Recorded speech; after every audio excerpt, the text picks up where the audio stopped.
Narito po ang News TV Quick Response Team sa NAIA Terminal 2 kung saan isa nga po sa pinakamalaking issue sa mga paliparan ay ito pong issue ng laglag bala na modus. At kapuna-puna na yung mga kababayan natin dito sa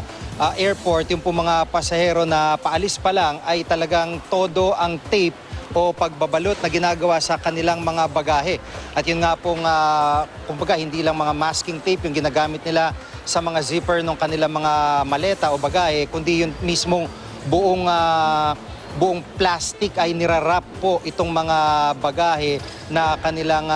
ipinapasok sa mga x-ray machine na hindi ito karaniwan dahil yung pangkaraniwan medyo relax naman talaga dati. Pero sa pagkakataong ito, sa pagputok ng issue ng modus na laglagbala ay malaking takot ang idinulot nito, hindi lamang dahil maabala yung mga pasero, kundi dahil po sa problema na idudulot nito sa oras na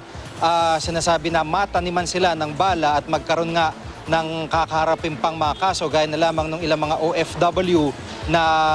nagkaroon nga po ng problema dahil dito. At nagsangasanga na ang issue ng umano'y laglagbala dito sa NAIA. Kaya't marami sa ating mga kababayan na ninigurado na dahil todo balot na sa kanilang mga bagay. Si Pangulo Aquino inutos ng ayusin ng sistema sa paliparan at sisikapin po nating hingan din ng pahayag yung ilan sa ating mga kababayan, lalo na yung mga opisyal ng NAIA kaugnay ng isyong ito.